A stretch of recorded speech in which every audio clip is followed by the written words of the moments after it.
Meus amados, a paz do Senhor Jesus, seja muito bem-vindo a mais um vídeo do nosso canal Compartilhando a Bíblia. No vídeo de hoje nós vamos falar um pouco sobre a parábola das 10 virgens.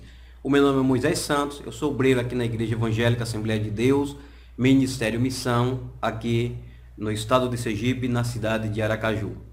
E neste vídeo nós vamos agora tratar sobre esta parábola. Domingo nós estudamos na Escola Bíblica Dominical uma lição que tem como tema Despertemos para a vinda do grande rei. E nós ensinamos aqui no canal, só que geralmente os nossos vídeos ele fica muito extenso. Hoje eu quero trazer um complemento de uma forma resumida acerca da parábola das 10 virgens.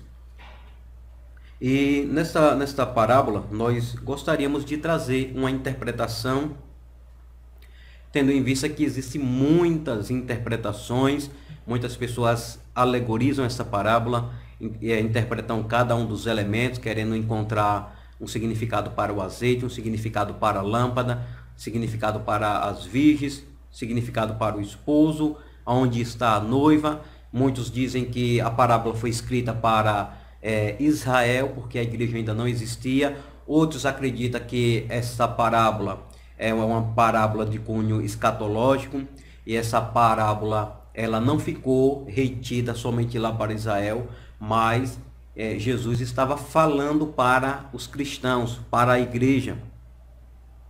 E essa parábola ela é muito complicada, porque quando as pessoas dizem que as 5 virgens loucas é a igreja que fica no arrebatamento, e as 5 virgens prudentes é a igreja que sobe no arrebatamento, muitas pessoas questionam: se as virgens é a igreja, então significa que as virgens é a noiva. Então, o noivo está chegando para casar com aquelas 10 virgens, ou com aquelas 5 virgens prudentes, mas o noivo iria casar com as 10 virgens?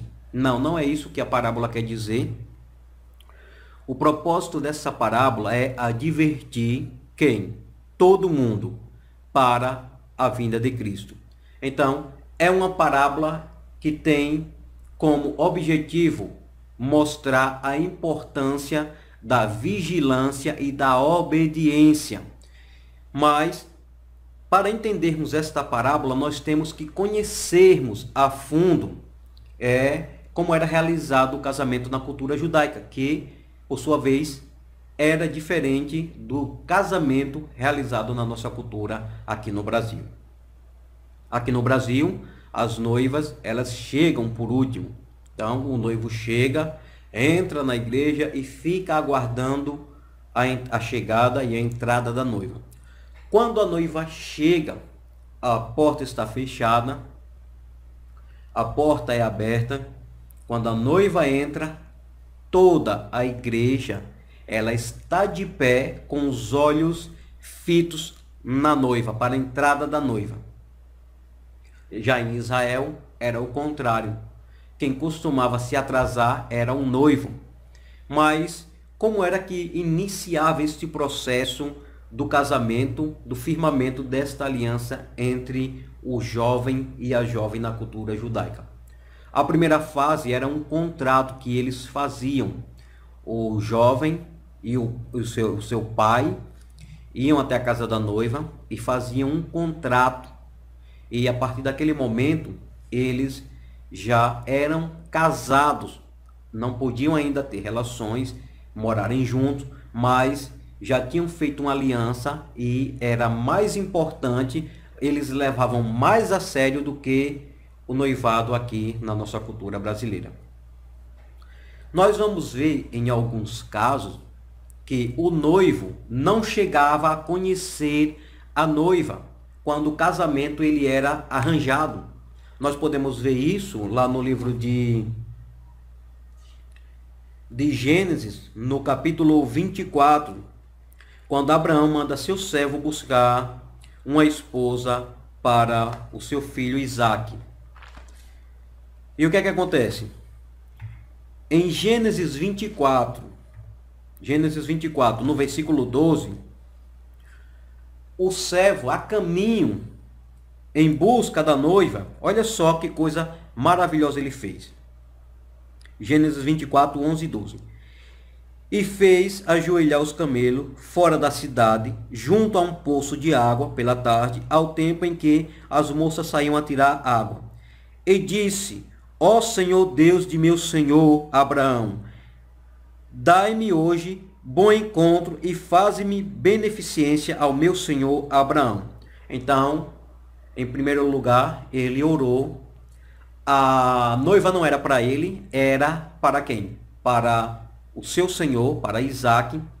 Mas ele teve o cuidado de orar a Deus, buscar direcionamento de Deus para escolher a jovem certa. Aqui ele está fazendo o papel de amigo do noivo, que nós vamos encontrar lá no livro de João, no capítulo 3, no versículo 29.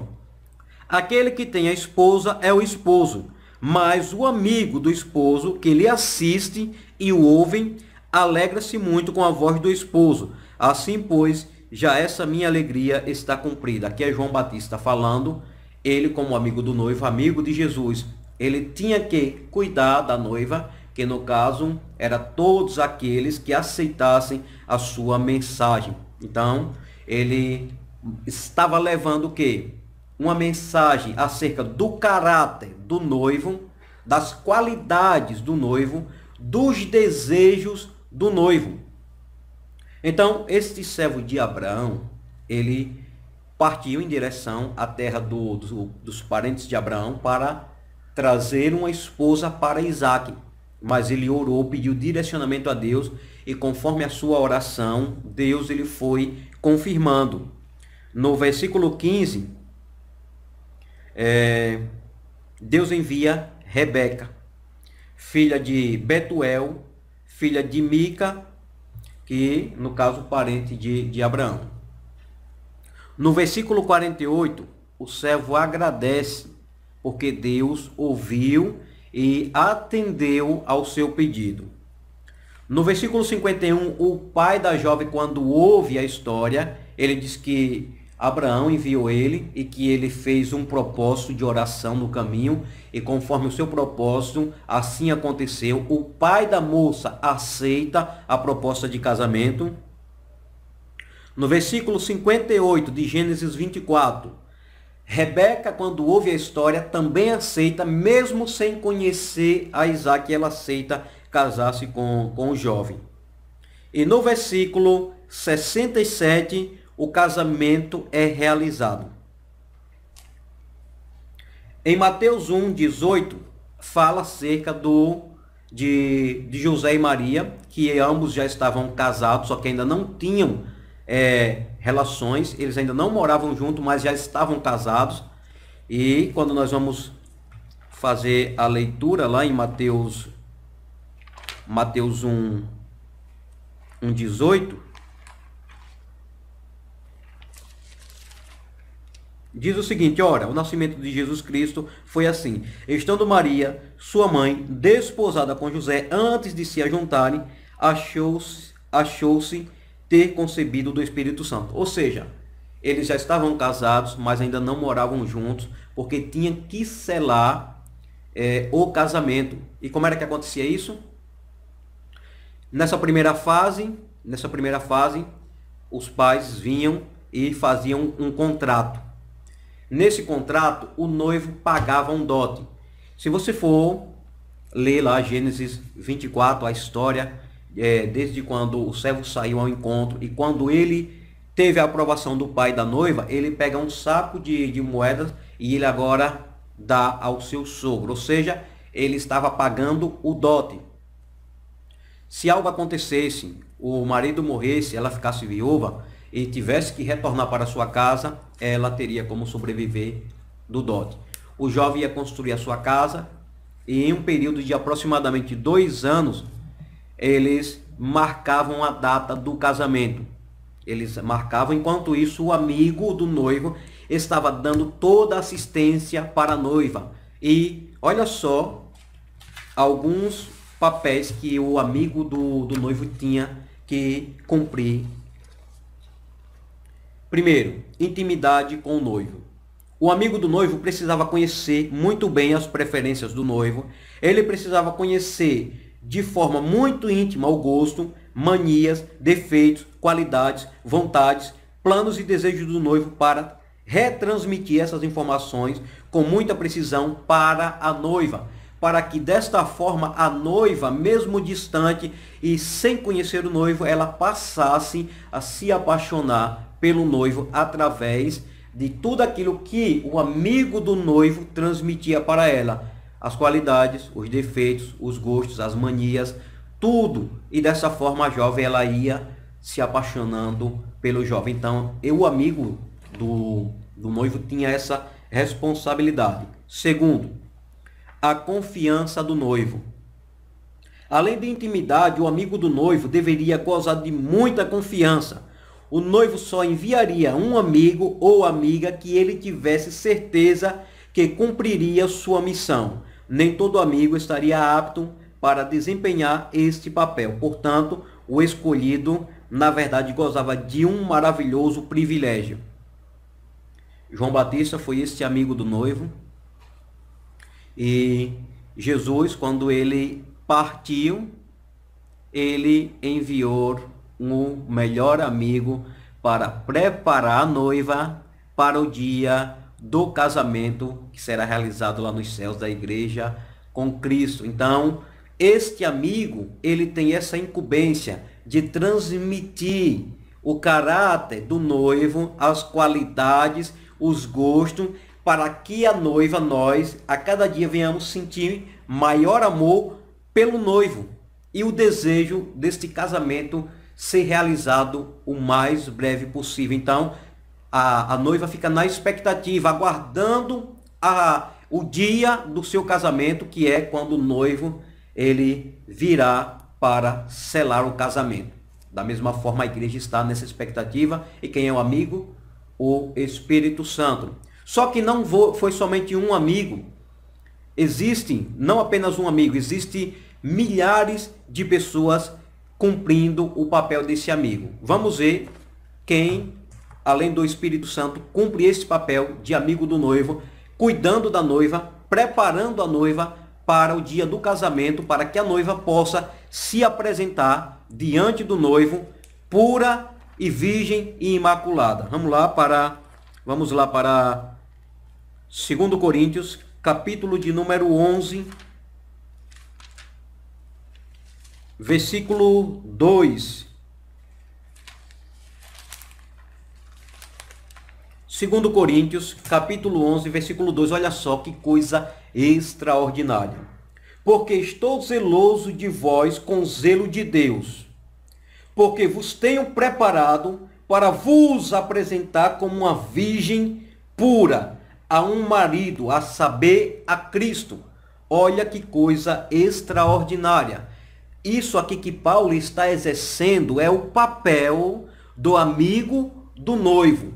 Cuidar da noiva, preparar a noiva para no dia do casamento apresentar a noiva virgem pura a um noivo, que a saber é Cristo.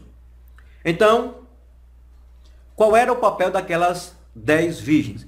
Estarem prontas, com azeite de reserva em uma botija, a sua lamparina cheia. Elas estavam aguardando a chegada do noivo em um local onde sabia que o noivo iria passar por ali. Alguns estudiosos dizem que era a entrada da cidade, mas nem sempre era desta forma, porque nem sempre o noivo morava em outra cidade, às vezes era na mesma cidade. Então tinha um local, uma casa onde elas estavam ali aguardando, sabia que o noivo iria passar por ali e elas tinham que estarem prontas, com as suas lâmpadas acesas, com azeite de reserva, para quando o noivo chegar, elas irem à frente do noivo, do cortejo. O noivo vinha com seus amigos, com seus familiares, cantando, dançando, se alegrando. Ele saía da casa do seu pai para a casa do pai da noiva.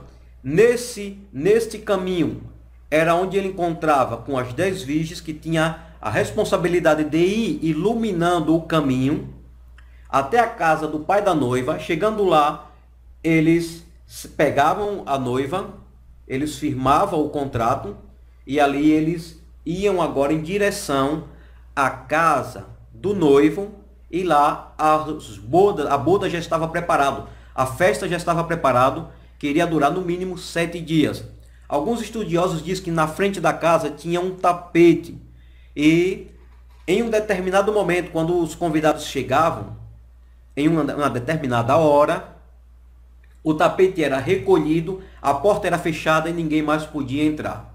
E quando ouviram o barulho, dizendo, aí vem o esposo, apenas 5 tinham azeite de reserva, as outras já não tinham mais azeite. Então elas pediram um pouco de azeite e as outras 5 disseram, ide comprai, porque se nós dermos do nosso azeite, vai faltar para vocês e também para nós. E elas saíram para ir comprar o azeite. Quando voltou, a porta já estava fechada. Elas ainda bateram na porta, mas o noivo disse que não conhecia elas. E aí, a polêmica que existia era quem é essas virgens. E eu entendi o significado desta parábola, que é o seguinte: as 5 virgens prudentes representam de fato cada crente individualmente que estão andando de acordo com a palavra de Deus. Os crentes que estão vigiando, estão sendo obedientes à palavra do Senhor e estão aguardando o noivo, vivendo uma vida de santidade.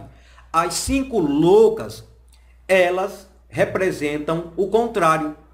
É cada um dos crentes individualmente, e quando eu falo crente, é os cristãos e todo aquele que aceitaram a Cristo como seu Salvador e que estão vivendo uma vida de santidade.